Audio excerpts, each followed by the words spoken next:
Men were lured into a Memphis hotel room. So for those of y'all that are not familiar with the finesse, I'm going to break it down for you. So you see the woman out there? You see the woman over there on the right?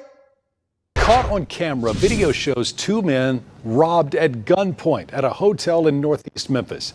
Police tell us this happened just after 9 Saturday night. And tonight, police are still searching for the three men involved. Fox 13's Sierra Jordan breaks down the armed robbery. She has the latest information. Two young men came here to Hotel Elite for a party, but that party turned into a robbery after they were held at gunpoint, and it was all caught on camera. I couldn't even imagine nothing like that. That's why I don't go to hotels, baby. I got my house. Take a look at the security video. Police say three women invited two men into a room for a party at Hotel Elite on Summer Avenue. You see the group walking inside the hotel. Look at these little scallywags. Look at the little scallywags. Listen, man, it's the oldest trick in the book. And I keep telling these young guys on a regular basis, don't you get caught up chasing a little scallywag. Don't give her your location. Don't take her to your house. Don't go to no hotel room with her. It's not safe. You know, the safest thing for you to still have your head at the end of the day, by the end of 2024, and for you to still be in good health and not be in a wheelchair or not shot up, right, is to just align yourself with a group of people. That's why we got the bag chasers. So you ain't got to be out here with these scallywags. It's safe with the chasers. Shout out to my rich friends, Ray Sean. I'm going to be reading that super chat shortly. When you go out here, all right, and you think that this woman is giving you motion, and she love you, oh man, she feeling me. Hey, dog, it's three of them, and they inviting two of us to a hotel room. It's a setup. It's a setup. It's a setup. Trust and believe.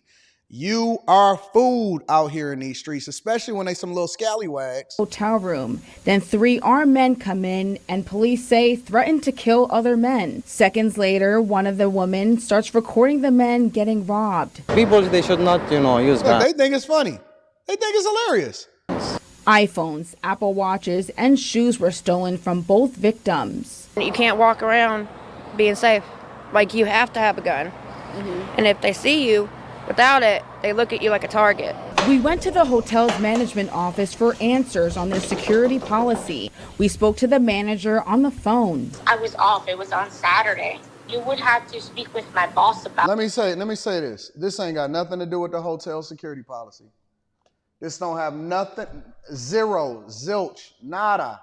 We like to hold business owners accountable for the things that they should be accountable for, but this in particular don't have nothing to do with the hotel security policy.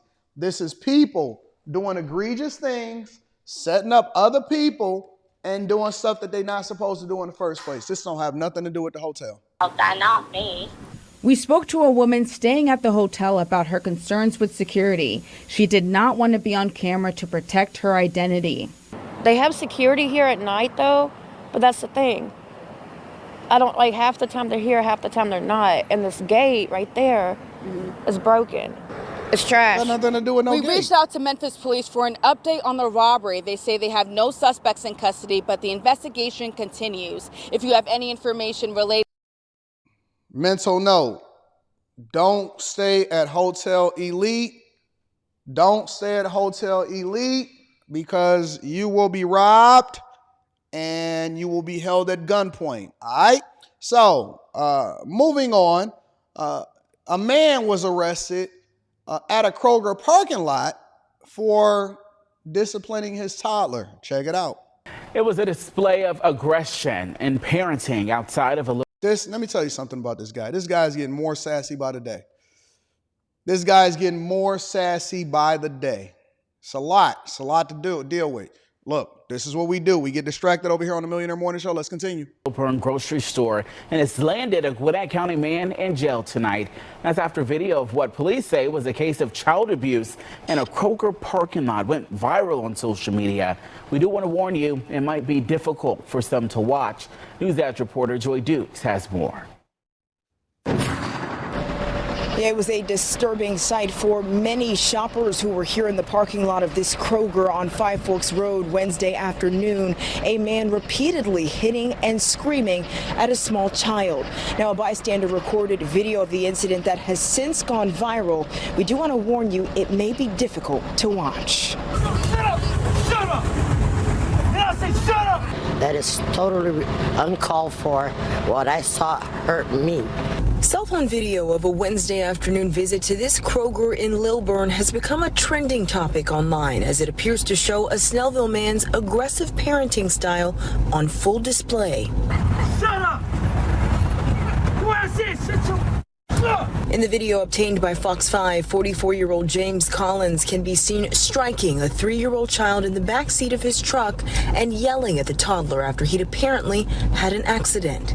You ain't getting no damn car. Stop partying on yourself. Gwinnett County Police say it has been viewed and shared thousands of times online. Amanda Martin, a frequent shopper at this Kroger, says she saw it in a Facebook post. It was completely heartbreaking. I can't imagine a parent getting that upset with a child. A bystander who saw what was happening recorded the video before calling 911 out of concern for the child's safety. In the video that lasts just over a minute, you can see another shopper try to step in. Collins then telling her to mind her business. Well, mind your damn business, woman. Martin says she was glad someone No, they're going to call her a Karen. They're going to call her a Karen. Spoke up. Never want to put yourself in danger, but obviously, they were afraid for the child. Shopper Elena de Brazil says she would have done the same thing. And myself, I would have blocked his car, called 911, stay there until the police came, yes. You don't assault a child like this. Gwinnett County Police confirmed Saturday they were aware of the video and had assigned the case to a detective. Within hours, they announced Collins had been arrested and charged with first-degree cruelty to children. Now, Gwinnett police say the child suffered minor injuries and is currently being cared for by other family members. The Department of Family and Child Services was... He'll be back out. He'll be back out. He'll have his kid. It's not even going to be a thing. I can just tell you that right now. All right, so couple different things, couple different thoughts on this. Number one of the reasons why officials were worried about children during the pandemic is because of the amount of abuse and the things that they endured in their household. And in a lot of instances, school was the only place for them to be able to have safety and the potential to be able to report anything that was going on to them at the house. And so when you see stuff like this happen, this is not abnormal. This is very, very normal. The problem with it, the biggest problem with it, is that it happened to a toddler. Because I can't imagine anybody that is 3 years old and under in any way, shape, or form ever deserving that type of abuse. Now, I see some people in the chat and they saying y'all need to mind y'all business. All right, cool. The next time that you getting your head knocked off, we just gonna walk on by. We ain't gonna worry about you, and we gonna let the chips fall where they may. You see what I'm saying? You see how you start to play a dangerous game when you tell people to mind your business? Back when I was growing up, we lived in an environment where the neighbors were participatory, and that's where community came from. We had neighborhood watch. We had older people that would wait and pay attention. And when you got into the house to make sure that everything, or if anything was off, or you got home a little bit too late, they would call to find out and make sure that you was okay, because that's not normal for you to be coming in at that time of the night. And so we so busy getting caught up in the devil's playground and doing things that we're not supposed to do. And that's the only time that you tell people to mind their business. The only time that I've ever heard somebody say, mind your business, is when you was doing something that you wasn't supposed to do. Because I'm never going to be problematic with somebody that's overly concerned about my safety. And so we pick and choose when we want that to apply. Oh, mind your business because I'm doing something I ain't supposed to do. Shut up, lady, you a Karen. But then when it comes to your own safety and compromising the things that you're supposed to do, how come ain't nobody help me? And let me also say this before we go over to the next story. Everybody not meant to be a parent. Everybody not meant to be a parent. When I said that we need to take competency courses and we need to be able to take care of these children and so on and so forth, I get so much pushback. But this is an example of why everybody is not meant to be a parent. Anyways, moving on. Last but not least, Jordan Chiles was stripped of her bronze medal as a result, and she was ordered to return it back even after taking pictures and holding it up for the camera.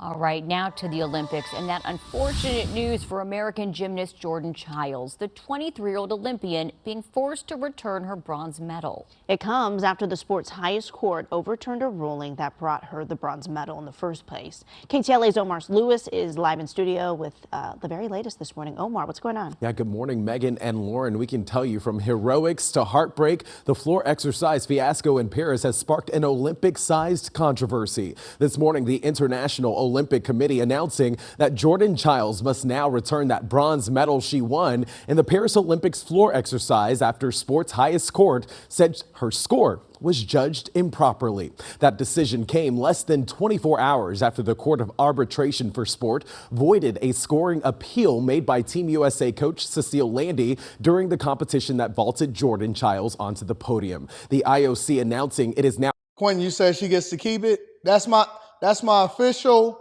Olympian. This is my official Olympic correspondent and sports correspondent, Quentin. He will be at the 2028 Olympics in Los Angeles, ladies and gentlemen. Now reallocating the bronze from Monday's women's floor final to Romanian Ana Barbosу. Chiles originally placed 5th during Monday's final floor exercise, but Team USA coach Cecile Landy called for an inquiry on her score. Moments later, the judges upgraded Chiles' score, giving her enough points to place 3rd. The CAS ruled Saturday that the on-floor appeal by Landy to have 0.1 added to Chiles' score came outside the 1-minute window allowed by the International Gymnastics Federation. Landy's inquiry came 1 minute and 4 seconds after the score was posted. USA Gymnastics and the U.S. Olympic and Paralympic Committee said they were devastated by the CAS ruling, adding that throughout this appeals process, Jordan has been subject to consistent, utterly baseless, and extremely hurtful attacks on social media, treatment that no athlete should be subject to, they said. Chiles posting this on her Instagram page, saying that she is taking this time and removing herself from social media for her mental health. Teammate Simone Biles also posted on a message on Instagram supporting Jordan Chiles, saying, "Sending you so much love, Jordan. Keep your chin up, Olympic champ. We love you." And Chiles' sister coming to her defense as well, saying, "In the history of the Olympics, no one has ever been stripped of their medal in a situation like this." Her sister went on to say, "There are 2 ways you can be stripped of a medal, cheating or doping, and Jordan did neither." The IOC says in a statement it will be in touch with the U.S. Olympic Committee regarding the return of Chiles' bronze medal and will work with the Romanian Olympic Committee to discuss a reallocation ceremony to honor Barbossu. That's the latest for now. Here live in the studio this morning, Lauren, Megan, we'll send it back. I feel so bad for her. Listen, this is just the way that things go. I do think that the judges need to be held accountable, but it is what it is. I don't really care about the Olympics like that because of the way that they disrespected my Jesus. And then on top of that, I heard that it was 2 tough boxers that beat up on all of the women. Anyways, ladies and gentlemen, that is your quick hits.